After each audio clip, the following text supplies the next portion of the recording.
planting up our container, we need to take some time to think about what kind of compost or soil we're going to use in the container. So this one I'm only planning to use for this year. So I'm going to plant plants in there, they're going to stay there for the season throughout the summer and the autumn, and next year I'm going to be taking them out and putting something new. So I can use multi-purpose compost here. So multi-purpose compost is made of lots of sort of decayed organic matter, sort of plant material, etc. So it's perfect for planting plants now, and it will keep them supported throughout the year, but it carries on that natural process of decaying. So what this means is it will start to lose its structure over time. So if I was going to put something in there like a tree or a shrub and keep it in there for a few years, I would go for a soil-based compost, because soil will keep its structure, keep its texture for a lot longer. But this is fine for this year, so a multi-purpose compost is absolutely fine for this pot. So as you saw before, I've got some of the packing material in there just to bulk it out, and I'm going to put the compost in there. Now, when you're planting in pots, don't forget the plants will be completely reliant on you, so they'll be relying on you for their water. So although obviously they'll accept some rainwater into it, once you've got your plants in there, the rain has to get into that pot, so it's not always going to hit the right place, so you need to make sure that these pots don't dry out. It's also reliant on you to keep your plants fed, and we do this by way of fertiliser. So the compost will keep them fed for the first few weeks, and after that you'll need to be adding something in there to keep them supported.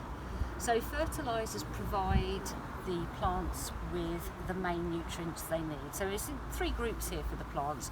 We've got nitrogen, and that's for producing lovely green glossy leaves.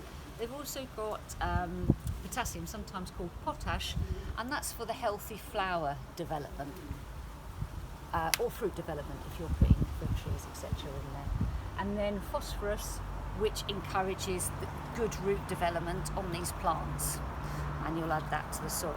So you need all three. For these type of plants, flowering plants, you're going to need all of those three nutrients to keep your plants happy and healthy through the growing season. So I've got some here.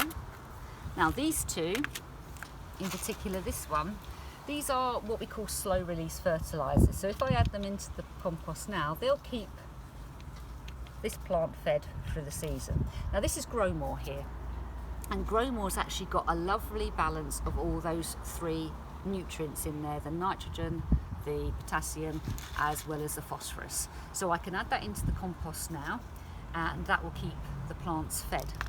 It also comes in these sort of little ball forms as well. So there's many different fertilisers on the market, and this also is slow release, so you can add it to the soil, into the plant, and it will keep it, it'll look after it for a while.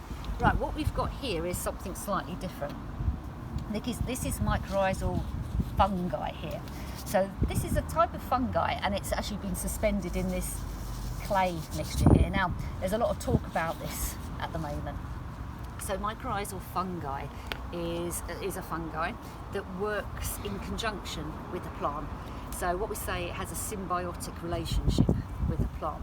So it gives something to the plant and it takes something to the plant. And what it does is it creates extra root systems. So it attaches itself to these roots and it throws out roots itself.